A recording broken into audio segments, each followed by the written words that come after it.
now, they have not registered new voters.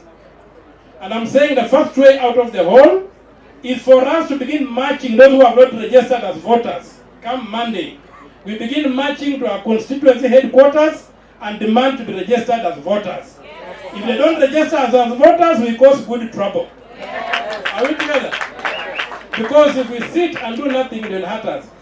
Earlier on, some time back, returning officers were only employed around election time.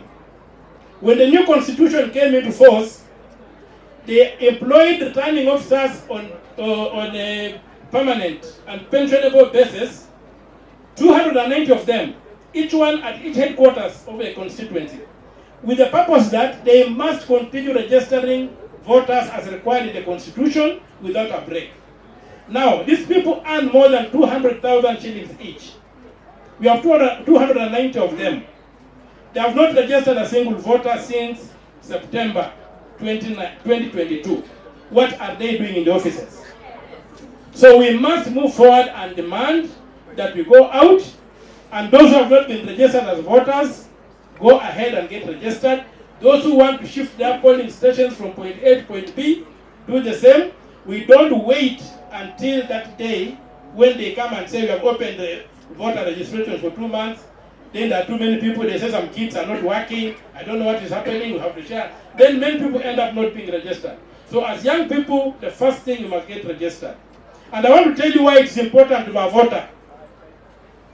There's a common phrase here, haki yetu, and then we the people. When you read the Constitution of Kenya in English, you will find that we the people are the registered voters. We the people does not mean you were born in Kenya. We the people means you are a registered voter. That's why the Constitution in the preamble say, we the people give ourselves this Constitution. How did they do that? They went to a referendum. They voted, isn't it? They voted. Now, when you come back, Article 1, we the people can act directly or we can donate our sovereign power to the executive, to the judiciary, to parliament. How do you donate that power? Through elections. You go and queue and vote for a representative in the legislatures at the county and the national level. You vote for the executive at the county and the national level. And then that executive and the legislature, through their own processes, begin governing this country. That's how you do it through representative. But if you want to amend the constitution, you again, either those people you have elected, the executive and the legislature, can amend certain clauses of the constitution without coming back to you. They only need to agree and vote, at least give a super majority of 2/3 on the vote. Otherwise, if it's an entrenched clause or through a popular initiative, they have to come back to the voter to be able to amend the constitution.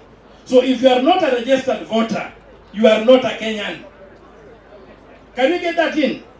If you are not a registered voter, you are not a Kenyan. And that's why it's extremely important to register. And to register and vote. To go and shout haki yetu, and you don't have a vote is like raining in the ocean. We need you people to go and register and become voters. And so that's the way out of the hole. The way forward is that after you have done the elections and you elect the government you want, the issue should be we must implement the constitution the way it is 100%. And anybody who is pushing for NADCO is an enemy. Are we together? NADCO, while they are saying that they want to change the constitution, the things they are signing at KICC today is a declaration of war on the law-abiding people of Kenya who gave themselves a constitution which was supposed to be implemented within a time frame of 5 years, but they want to amend this thing even before they implement it. Those are people who are pursuing treason against the Republic of Kenya. They have overthrown the constitution. They want now to mutilate it. Let us not allow them.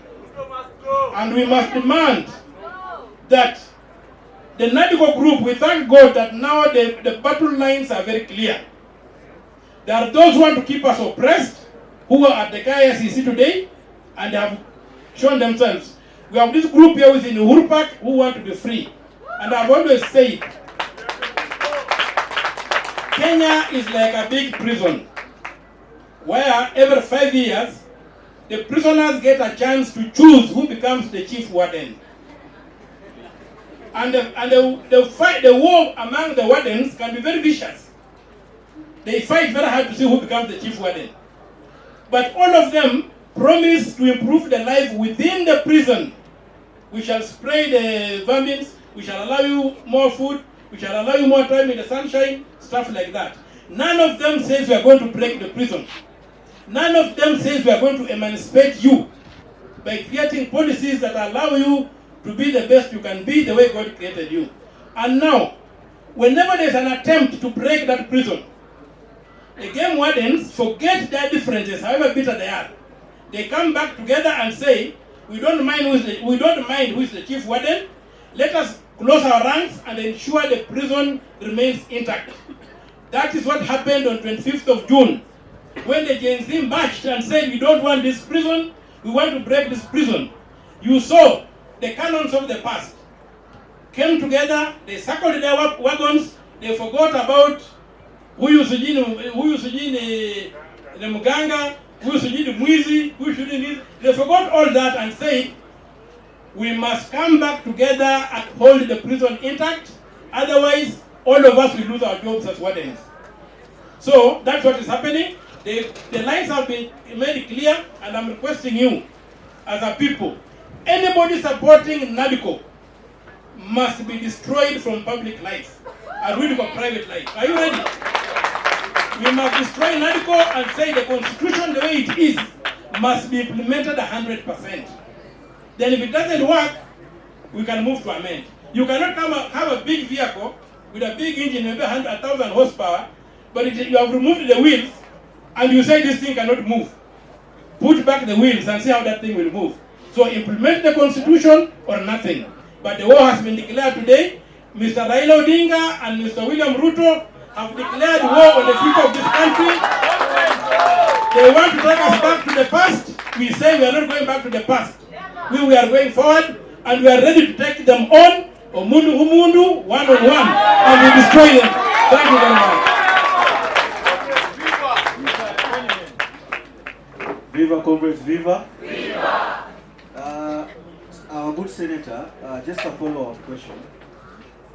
You've come up as the alternate voice of the people, the people's defender, and you've also expressed interest in taking up the top job in the country, as it stands. So maybe my follow-up question will be, if you were to be elected the president of Kenya, what will be your top 3 agenda priorities? There are things that I'll do on day one.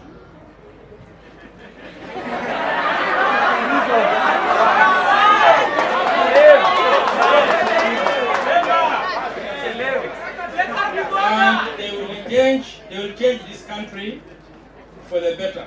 The first thing I'll do is to issue an executive order separating the treasury from the Ministry of Finance, so that public money can be protected by professionals away from influence by politicians. So that the budget that the parliament makes in parliament is the one that is implemented, not the whims of the president when he's traveling around and saying nitaweka hii, nitatenga hii, nitafanya hii. Kwani unataka kutumia pesa yako? So pesa ya umma hiyo on day one will achieve that. The other order will be this.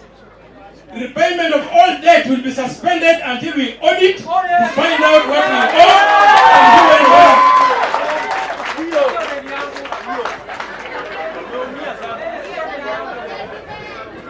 And the point number 3, there have been a lot of videos that have been captured of people killing others, abusing office.